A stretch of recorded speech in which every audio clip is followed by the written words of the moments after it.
જાહેર કર્યા હતા। તો સ્પીકર તરીકે ચૂંટાયા બાદ પીએમ મોદી ઓમ બિરલાને અભિનંદન આપવા માટે પહોંચ્યા હતા। રાહુલ ગાંધી પણ તેમની સાથે પહોંચ્યા હતા। તો રાહુલે બિરલાને અભિનંદન આપ્યા અને પછી પીએમ સાથે હાથ પણ મિલાવ્યા હતા। ઓમ બિરલા સ્પીકર બન્યા છે। પીએમ મોદી અને રાહુલે સ્પીકર સાથે હાથ મિલાવ્યા હતા। તો વિપક્ષની માંગ પર मतदान न थयुं छे। खुर्सी पर बेसीने स्पीकरे सौप्रथम सौનું અભિવાદન કર્યું છે। ઓમ બિરલા ફરી એકવાર લોકસભાના સ્પીકર બન્યા છે। સતત બીજી વખત તેઓ લોકસભાના સ્પીકર બન્યા છે। વિપક્ષની માંગ પર મતદાન ન થયું। ખુરશી પર બેસીને સ્પીકર ઓમ બિરલાએ સૌપ્રથમ તમામનું અભિવાદન કર્યું હતું। પીએમ મોદી અને રાહુલે સ્પીકર સાથે હાથ મિલાવ્યા હતા તેમની ખુરશી સુધી। પીએમ મોદી, રાહુલ ગાંધી અને કિરણ રિજિજુ તેમને મૂકવા પણ ગયા હતા। તો ઓમ બિરલા ફરી એક વખત લોકસભાના સ્પીકર બન્યા છે। સતત બીજી વખત તેઓ લોકસભાના સ્પીકર તરીકે ચૂંટાઈ આવ્યા છે। પ્રોટેમ સ્પીકરનો ધ્વનિમતથી આ નિર્ણય લેવામાં આવ્યો છે। ખુરશી પર બેસીને સ્પીકરે સૌનું અભિવાદન કર્યું હતું। તો પીએમ મોદી અને રાહુલે સ્પીકર સાથે હાથ મિલાવ્યા હતા। ખુરશી પર બેસીને સ્પીકરે સૌનું અભિવાદન કર્યું હતું। આજરોજ લોકસભાના સ્પીકરને લઈને ઓમ બિરલાનું નામ સામે આવ્યું છે। સતત બીજી વખત તો સ્પીકર તરીકે ચૂંટાઈ આવ્યા છે। ખુરશી પર બેસીને સ્પીકરે સૌનું અભિવાદન કર્યું હતું। તો ઓમ બિરલા ફરી લોકસભાના સ્પીકર બન્યા છે।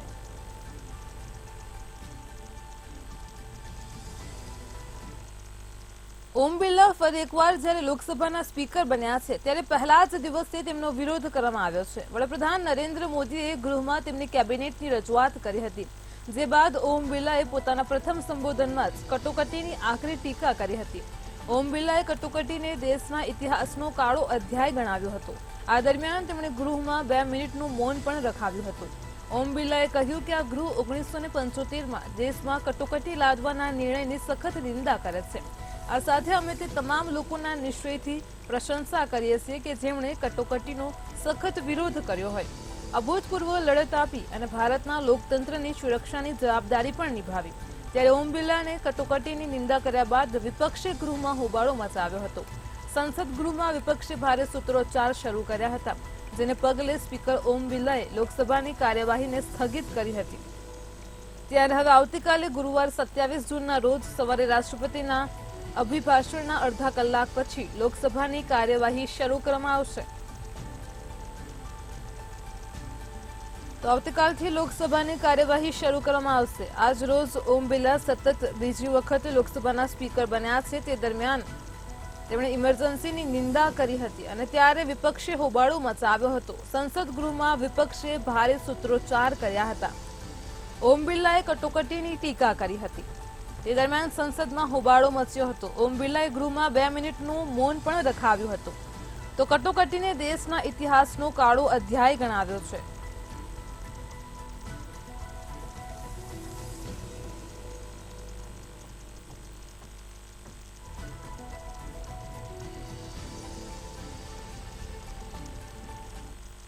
દિલ્હીના મુખ્યમંત્રી અરવિંદ કેજરીવાલની સીબીઆઈ દ્વારા ધરપકડ કરવામાં આવી હતી। સીબીઆઈએ આજે સવારે કેજરીવાલને રાઉઝ એવન્યુ કોર્ટમાં રજૂ કર્યા હતા, જ્યાં તપાસ એજન્સીએ લિકર પોલિસી કેસમાં ભ્રષ્ટાચારના આરોપમાં તેમની ધરપકડ કરી હતી।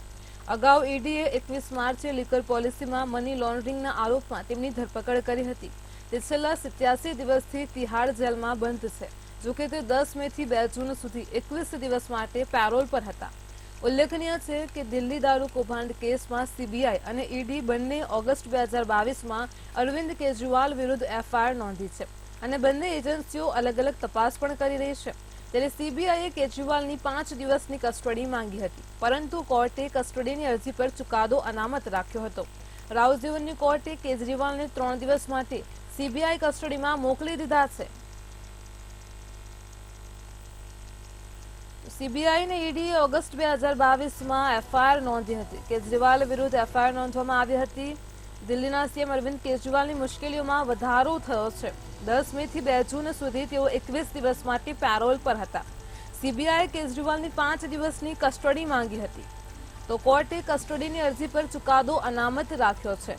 જેથી કેજરીવાલની મુશ્કેલીમાં વધારો થયો છે. રાઉઝ એવન્યુ કોર્ટે કેજરીવાલને 3 દિવસ માટે સીબીઆઈ કસ્ટડીમાં મોકલી દીધા છે. તો સીબીઆઈએ અરવિંદ કેજરીવાલની ધરપકડ કરી લીધી છે. હવે અરવિંદ કેજરીવાલે જેલમાં જ રહેવું પડશે. અરવિંદ કેજરીવાલ 3 દિવસ સીબીઆઈના રિમાન્ડ પર છે. દરરોજ તેમને 30-30 મિનિટ સુધી પત્નીના વકીલને તેઓ મળી શકશે તેવો સમયગાળો આપવામાં આવ્યો છે. તો લીકર પોલિસીમાં અરવિંદ કેજરીવાલને હવે જેલમાં જ રહેવું પડશે.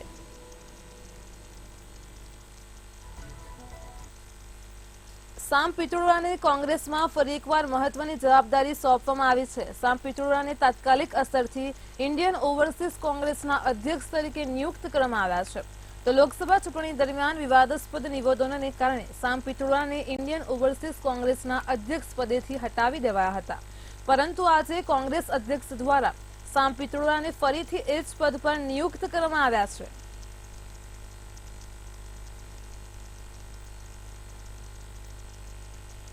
સામ પિત્રોડાને ફરીથી હવે નિયુક્ત કરવામાં આવ્યા છે. કોંગ્રેસ દ્વારા નિર્ણય લેવાયો છે.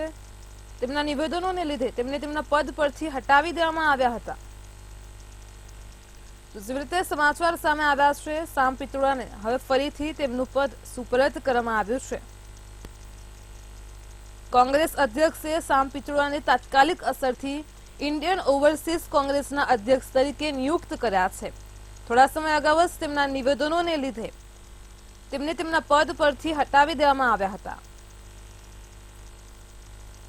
તો હવે ફરી એકવાર સામ પિત્રોડાને તેમના પદની નિયુક્તિ કરવામાં આવી છે. કોંગ્રેસ અધ્યક્ષ સામ પિત્રોડાને તાત્કાલિક અસરથી ઇન્ડિયન ઓવરસીઝ કોંગ્રેસના અધ્યક્ષ તરીકે નિયુક્ત કરવામાં આવ્યા છે. તો ફરી એકવાર સામ પિત્રોડાને કોંગ્રેસ અધ્યક્ષ તરીકે નિયુક્ત કર્યા છે.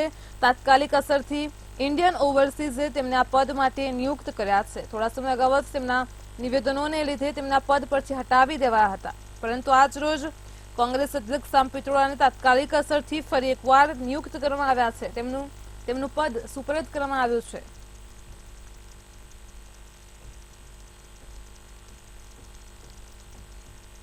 એઆઈએમના રાષ્ટ્રીય અધ્યક્ષ અને હૈદરાબાદના સાંસદ અસદુદ્દીન ઓવૈસીનું પદ જોખમમાં મુકાય તેવી પરિસ્થિતિ ઊભી થઈ છે. ઉલ્લેખનીય છે કે 25 જૂનના રોજ લોકસભામાં સાંસદોએ સભ્યપદના શપથ ગ્રહણ કર્યા હતા. આ દરમિયાન હૈદરાબાદના સાંસદ અસદુદ્દીન ઓવૈસીએ પણ શપથ ગ્રહણ કર્યા હતા. જોકે આ દરમિયાન તેમણે જય પેલેસ્ટાઇન કહ્યું હતું, જેના પર હવે શાસક પક્ષ તરફથી પ્રતિક્રિયા આવી છે. તેમના જય પેલેસ્ટાઇન બોલવા પર તેમના વિરુદ્ધ રાષ્ટ્રપતિ દ્રૌપદી મુર્મુ સામે પણ પાસે ફરિયાદ દાખલ કરવામાં આવી છે. તો એડવોકેટ વિનીત જિંદાલે એક સોશિયલ મીડિયા પોસ્ટમાં દાવો કર્યો છે કે તેમણે ભારતના બંધારણના અનુચ્છેદ 103 હેઠળ રાષ્ટ્રપતિ સમક્ષ ફરિયાદ કરી છે, જેમાં તેમણે પેલેસ્ટાઇન પ્રત્યે પોતાની નિષ્ઠા બતાવવા માટે ઓવૈસીને કલમ 102(4) હેઠળ ગેરલાયક ઠેરવવા માટે માંગ ઉઠી છે. તો ભાજપના ઘણા નેતાઓએ અસદુદ્દીન ઓવૈસીનું સભ્યપદ નાબૂદ કરવા માટે ખાસ કરીને માંગ કરી છે. તો 2 દિવસ સુધી લોકસભામાં સાંસદોએ સભ્યપદના શપથ લીધા અને તે દરમિયાન અસદુદ્દીન ઓવૈસીએ પણ શપથ ગ્રહણ કર્યા હતા. તો તેમણે શપથ ગ્રહણ દરમિયાન જે પેલેસ્ટાઇન કહ્યું હતું અને તેના પર હાલ અત્યારે ચર્ચાઓ થઈ રહી છે.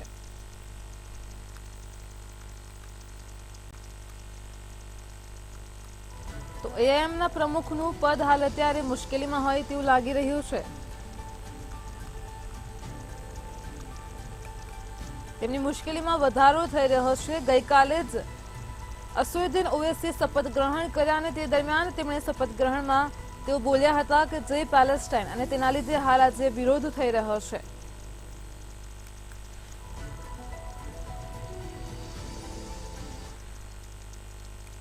તબ જોઈ રહ્યા છો ઇન્ડિયા એટ 9 અને આપણે આગળ સમાચારોની વાત કરીશું. તો હાલમાં જેવી રીતે દેશમાં નીટ યુજીને લઈને ખાસ કરીને વિરોધ પ્રદર્શન થતા હોય છે અને તેને જ લઈને પેપર લીક મામલે સીબીઆઈ એક્શનમાં આવી છે.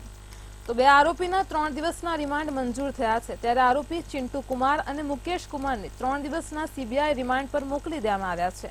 હવે સીબીઆઈ રિમાન્ડ દરમિયાન વધુ પૂછપરછ હાથ ધરાશે. ઉલ્લેખનીય છે કે નીટ પેપર લીક કેસમાં આજે સુનાવણી હાથ ધરવામાં આવી હતી. મહત્વનું છે કે ધરપકડ કરાયેલ ચિંટુ કુમારે પૂછપરછ દરમિયાન બિહાર પોલીસના ઇકોનોમિક ઓફેન્સ યુનિટ સામે પણ ઘણા મહત્વના ખુલાસા કર્યા છે. તેણે નીટ સ્ટ્રેચિંગમાં સામેલ કેટલાક લોકોના નામ પણ જાહેર કર્યા છે. ત્યારે હવે સીબીઆઈ વધુ પૂછપરછ કરશે અને તેમાં પણ વધુ ખુલાસા થવાની સંભાવના છે.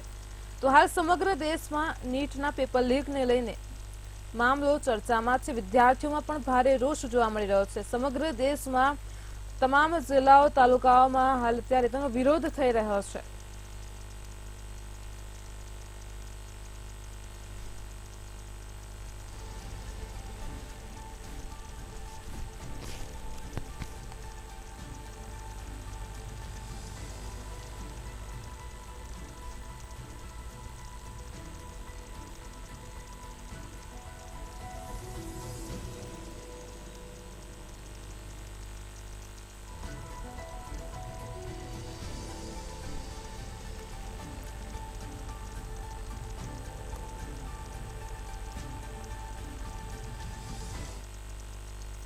જમ્મુ કાશ્મીરમાં આ વર્ષે 28 જૂનથી શરૂ થનારી અમરનાથ યાત્રાની શરૂઆત પહેલા જ જમ્મુ બેઝ કેમ્પ અને તેની આસપાસના ત્રિસ્તરીય સુરક્ષા વ્યવસ્થા ગોઠવી દેવામાં આવી છે. જમ્મુ કાશ્મીર પોલીસની સુરક્ષા શાખાને તેની વ્યવસ્થા સોંપવામાં આવી છે. યાત્રાનું સુરક્ષિત સંચાલન સુનિશ્ચિત કરવા માટે સુરક્ષા દળોએ તપાસ અભિયાન શરૂ કર્યું છે. જંબુસર સ્થિત હાઉસિંગ એન્ડ રજિસ્ટ્રેશન સેન્ટર પર પણ સુરક્ષા વ્યવસ્થા સઘન કરાઈ છે. તો પોલીસે રાજમાર્ગ પર પણ સુરક્ષા વ્યવસ્થા વધારી છે. આ સાથે જ જમ્મુના ભગવતીનગર વિસ્તારમાં પણ શિબિર માટે ત્રિસ્તરીય સુરક્ષા મૂકવામાં આવી છે. બેઝ કેમ્પની આસપાસના વિસ્તારના 24 કલાકમાં મોનિટરિંગ માટે બોડી સ્કેન અને સીસીટીવી કેમેરા પણ લગાડવામાં આવ્યા છે, જેમાં 360 ડિગ્રી ફરતા કેમેરા સામેલ છે. તો સુરક્ષા માટે પેરામિલિટરી ફોર્સની કેટલીક કંપનીઓને તૈનાત કરાઈ છે. તો અમરનાથ યાત્રાને લઈને ત્રિસ્તરીય સુરક્ષા વ્યવસ્થા ગોઠવવામાં આવી છે. અમરનાથ યાત્રા આગામી 28 જૂનથી શરૂ થશે. સુરક્ષા શાખાને તમામ વ્યવસ્થા સોંપવામાં આવી છે. બેઝ કેમ્પ ફરતે ત્રિસ્તરીય સુરક્ષા ગોઠવાય છે. હાઉસિંગ એન્ડ રજિસ્ટ્રેશન સેન્ટર પર ખાસ સઘન સુરક્ષા વ્યવસ્થા ગોઠવવામાં આવી છે. તો સાથે જ સીસીટીવી કેમેરા પણ લગાવવામાં આવ્યા છે. 360 ડિગ્રી પર 24 કલાક મોનિટરિંગ થશે. સુરક્ષા શાખાને તેની તમામ વ્યવસ્થાઓ સોંપવામાં આવી છે. પેરામિલિટરી ફોર્સની પણ કેટલીક કંપનીઓ આ સુરક્ષા વ્યવસ્થામાં ત્રિસ્તરીય સુરક્ષામાં તૈનાત રહેશે. તો આગામી 2 દિવસ પછી અમરનાથની યાત્રા શરૂ થવાની છે. તેને લઈને ખાસ સઘન ત્રિસ્તરીય સુરક્ષા પણ ગોઠવાય છે. હાઈવે ઉપર પણ સીસીટીવી કેમેરા ગોઠવવામાં આવ્યા છે. 24 કલાક યાત્રાના રૂટ ઉપર મોનિટરિંગ થશે. તો સુરક્ષા શાખાને તેની વ્યવસ્થા સોંપવામાં આવી છે. સીસીટીવીને ઇન્સ્ટોલ કરાયા છે. અમરનાથની યાત્રા 28 જૂનથી શરૂ થશે, જેને લઈને બેઝ કેમ્પ ફરતે ત્રિસ્તરીય સુરક્ષા ગોઠવી દેવામાં આવી છે. 360 ડિગ્રી ઉપર મોનિટરિંગ કરાશે. તો હાઈવે ઉપર સીસીટીવી ઇન્સ્ટોલ કરાયા છે. અમરનાથની યાત્રામાં હવે આ વખતે ત્રિસ્તરીય સુરક્ષાનો બંદોબસ્ત ગોઠવાયો છે. સુરક્ષા શાખાને તમામ વ્યવસ્થા માટે જવાબદારી સોંપવામાં આવી છે. 18મી લોકસભાના પ્રથમ સત્રના ત્રીજા દિવસે સ્પીકરની ચૂંટણી યોજાઈ હતી અને જેમાં ઓમ બિરલા લોકસભાના સ્પીકર તરીકે ચૂંટાયા હતા. આ દરમિયાન સંસદની અંદર ઇમરજન્સીને લઈને ભારે હોબાળો થયો હતો. ત્યારે મનોજ તિવારીએ લોકસભાની બહાર રાહુલ ગાંધી પર વાંધાજનક ટિપ્પણી કરી છે. ઓમ બિરલાએ સંસદમાં રજૂ કરાયેલા ઇમરજન્સી પ્રસ્તાવને લઈને કોંગ્રેસ પર નિશાન સાધ્યું હતું અને બધાએ 2 મિનિટ માટે મૌન પાડ્યું હતું. આ અંગે વિપક્ષે હોબાળો મચાવ્યો હતો. સંસદની બહાર ભાજપના સાંસદ મનોજ તિવારીએ કોંગ્રેસ સાંસદ રાહુલ ગાંધી પર વાંધાજનક ટિપ્પણી કરી હતી. કોંગ્રેસે અઘોષિત ઇમરજન્સીના 10 વર્ષ માટે પીએમ મોદીની નિંદા કરી છે. તેના પર બીજેપી નેતા મનોજ તિવારીએ કહ્યું છે કે તમને જાહેર કરાયેલ ઇમરજન્સી કેમ યાદ નથી આવી રહી. હું કોંગ્રેસને પૂછવા માંગુ છું કે જ્યારે સંસદની અંદર ઇમરજન્સી દરમિયાન માર્યા ગયેલા લોકોને શ્રદ્ધાંજલિ આપવામાં આવી રહી હતી, ત્યારે આ લોકો શા માટે અવાજ ઉઠાવી રહ્યા હતા. વાંધાજનક ટિપ્પણી કરતા તેમણે પૂછ્યું છે કે શું રાહુલ ગાંધી અંધ છે કે બહેરા છે કે શિક્ષિત નથી.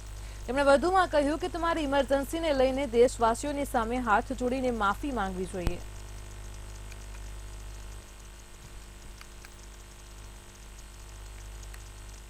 પંજાબના સરહદી જિલ્લા ગુરદાસપુર અને પઠાણકોટમાં હાઈ એલર્ટ જાહેર કરવામાં આવ્યું છે. પોલીસ દ્વારા દાવો કરવામાં આવી રહ્યો છે કે તેમને 2 શંકાસ્પદ આતંકવાદીઓ ઘૂસી આવ્યા હોવાની માહિતી મળી છે.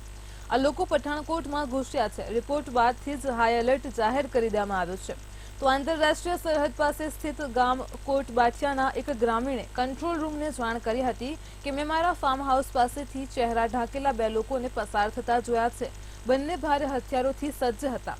ગ્રામીણે પોલીસને કહ્યું છે કે તેઓએ મને બંદૂક બતાવીને ડિનર તૈયાર કરવા માટે કહ્યું હતું. તો રાત્રિ ભોજન કર્યા બાદ તેઓ ઘરની બહાર નીકળી ગયા અને પઠાણકોટ તરફ આગળ વધ્યા હતા।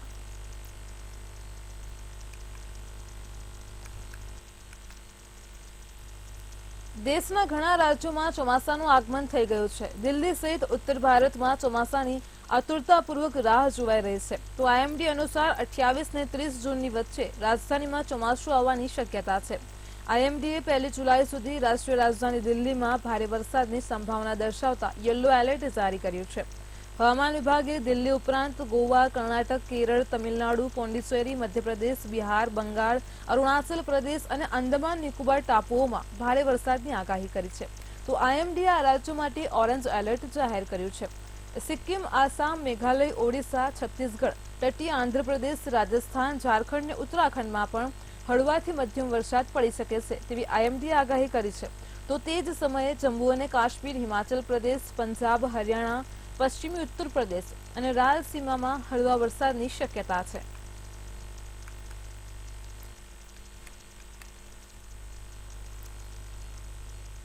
સાઉદી અરેબિયામાં ગરમીના પારાએ 50 ડિગ્રીનો આંક વટાવ્યો છે। કાળઝાળ ગરમીથી હજ યાત્રાએ પહોંચેલા લાખો હાજીઓ ગરમીથી પરેશાન થયા છે અને તેમાં હીટસ્ટ્રોકને કારણે ઘણા હાજીઓએ જીવ પણ ગુમાવ્યો છે। આ દરમિયાન ગુજરાતના વધુ 2 હાજીઓના હીટસ્ટ્રોકને લીધે મૃત્યુ થયા છે, જેથી મૃત્યુ આંક 8 સુધી પહોંચ્યો છે, જ્યારે 25થી વધુ હાજીઓ બીમાર થયા હોવાનું પણ જાણવા મળ્યું છે। ક્લાઇમેટ ચેન્જની ઘણી અસર જોવા મળી છે, જેના કારણે દુબઈમાં ધાર્યા કરતાં વધુ વરસાદ પડ્યો છે, જ્યારે હજયાત્રા વખતે 50 ડિગ્રીથી વધુ ભીષણ પણ ગરમી પડી રહી છે। આ વખતે પરમિટ મેળવ્યા વિના પણ હાજીઓ મક્કા પહોંચ્યા છે, પરિણામે આયોજન પડી ભાંગ્યું છે। તો હાજીઓને પારાવાર મુશ્કેલીઓનો સામનો કરવો પડ્યો છે તેવી ફરિયાદો ઉઠી છે। ગુજરાતમાંથી આ વર્ષે ગુજરાત હજ કમિટીના માધ્યમથી 14,400 હાજીઓ પવિત્ર હજયાત્રાએ પહોંચ્યા છે। આ અગાઉ વડોદરા, છોટાઉદેપુર, અમદાવાદ, વલસાડ અને બનાસકાંઠાના કુલ મળીને 6 હાજીઓ હીટસ્ટ્રોકને લીધે મોતને ભેટ્યા હતા।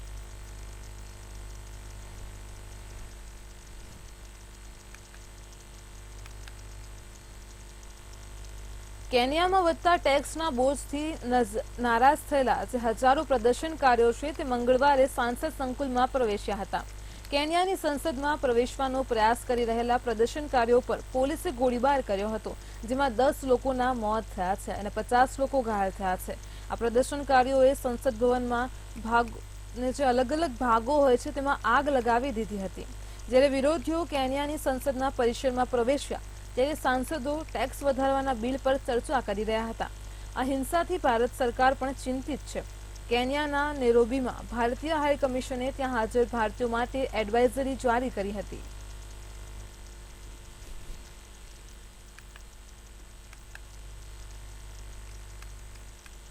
અમેરિકાના લાસ વેગાસમાં એક વ્યક્તિએ 2 એપાર્ટમેન્ટના કોમ્પ્લેક્સમાં ગોળીબાર કર્યો હતો। આ ગોળીબારમાં 5 લોકોના મોત થયા હતા। 47 વર્ષીય એરિક એડમ્સે આ ગોળીબારને અંજામ આપ્યો હતો। આ ગોળીબારમાં માર્યા ગયેલા લોકોમાં એક 13 વર્ષની બાળકીનો પણ સમાવેશ થાય છે। તે જ સમયે 20 વર્ષની આસપાસની 2 મહિલાઓનું પણ ગોળી વાગવાથી મોત થયું હતું।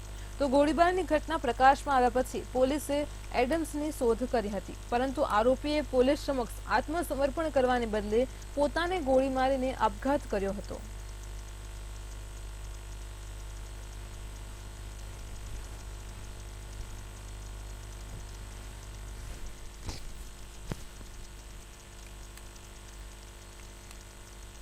રાષ્ટ્રપતિ દ્રૌપદી મુર્મુ આવતીકાલે લોકસભા અને રાજ્યસભાના સંયુક્ત સત્રને સંબોધિત કરશે। રાષ્ટ્રપતિ નવી એનડીએ સરકારની પ્રાથમિકતાઓનો ખુલાસો કરે તેવી સંભાવના છે। 18મી લોકસભાની રચના બાદ સંસદની સંયુક્ત બેઠકમાં દ્રૌપદી મુર્મુનું પ્રથમવાર સંબોધન હશે। વડાપ્રધાન મોદી અને લોકસભા અને રાજ્યસભાના પ્રમુખ અધિકારીઓ સંસદ ભવનના ગેટ પર રાષ્ટ્રપતિનું સ્વાગત કરશે, જ્યાંથી તેઓને પરંપરાગત રાજદંડ સેંગોલ સાથે લોકસભામાં લઈ જવામાં આવશે। બંધારણના અનુચ્છેદ 87 મુજબ રાષ્ટ્રપતિએ દરેક લોકસભા ચૂંટણી પછી સત્રની શરૂઆતમાં સંસદના સંયુક્ત સત્રને સંબોધિત કરવું જરૂરી છે। રાષ્ટ્રપતિ દર વર્ષે સંસદના પ્રથમ સત્રમાં બંને ગૃહોની સંયુક્ત બેઠકને પણ સંબોધિત કરે છે।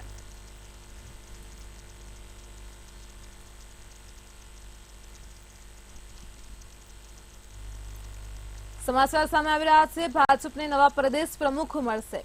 તો રાજકારણમાં મોટા ફેરફારને લઈને સમાચાર સામે આવી રહ્યા છે। હવે ભાજપને નવા પ્રદેશ પ્રમુખ મળવા જઈ રહ્યા છે।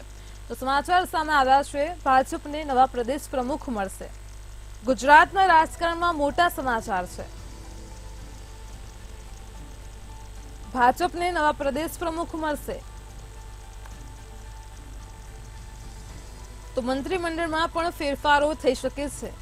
ગુજરાતના રાજકારણને લઈને મોટા સમાચાર સામે આવ્યા છે। 4 થી 5 જુલાઈ સાળંગપુરમાં કારોબારી બેઠક મળશે તો ભાજપને હવે નવા પ્રદેશ પ્રમુખ મળશે। સમાચાર સામે આવ્યા છે। ગુજરાતના રાજકારણમાં આ મોટા સમાચાર છે।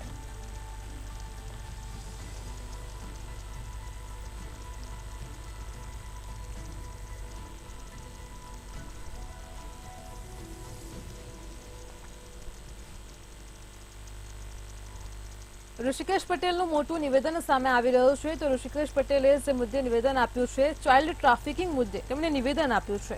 તો ચાઇલ્ડ ટ્રાફિકિંગ મુદ્દે ઋષિકેશ પટેલનું નિવેદન સામે આવી રહ્યું છે। તગડી ચાર્જશીટ આવા મુદ્દે કરીશ તેવું તેમનું જણાવવું છે।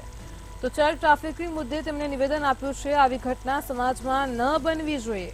ઋષિકેશ પટેલનું મોટું નિવેદન સામે આવી રહ્યું છે।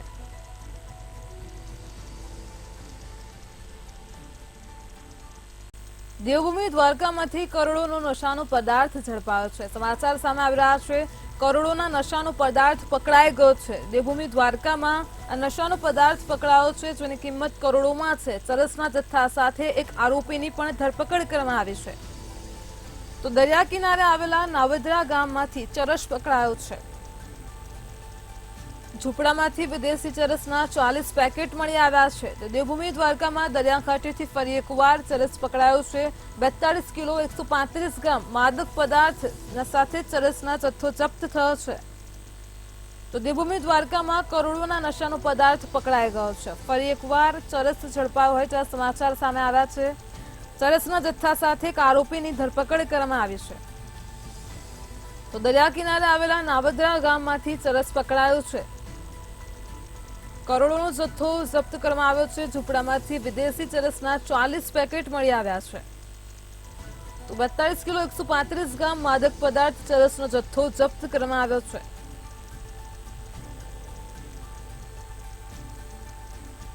આ સાથે જ દેવસિંહ વાઘેલા નામનો શખ્સ ઝડપાઈ ગયો છે। તો દ્વારકા જિલ્લા એસઓજી અને કલ્યાણપુર પોલીસને આ શખ્સ ઝડપાઈ ગયો છે। દરિયા કિનારે આવેલા નાવદરા ગામમાંથી ચરસ પકડાયો છે। દેવભૂમિ દ્વારકા પાસે ફરી એકવાર ચરસનો જથ્થો મળી આવ્યો છે। ઝૂંપડામાંથી વિદેશી ચરસના 40 પેકેટ મળી આવ્યા છે। દેવસિંહ વાઘેલા નામનો શખ્સ પણ ઝડપાઈ ગયો છે।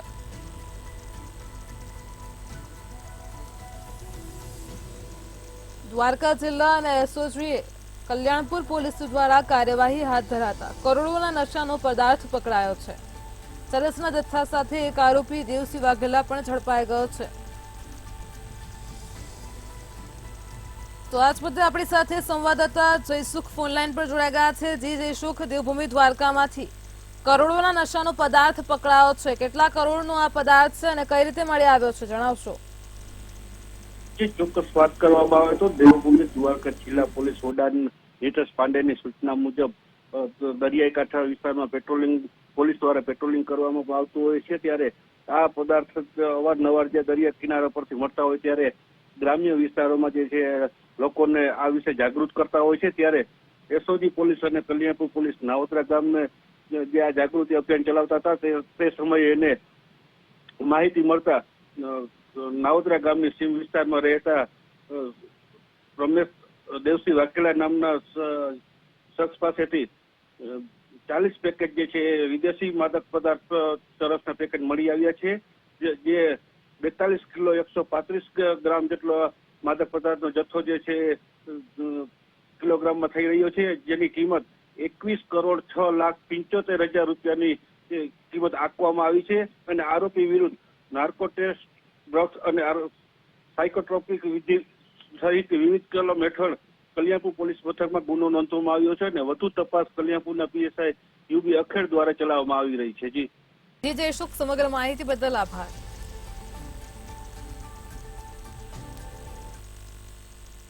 ઇન્ડિયા@9 માં હાલ આટલું જ। વધુ સમાચાર માટે જોતા રહો મંતવ્ય ન્યૂઝ। નમસ્કાર।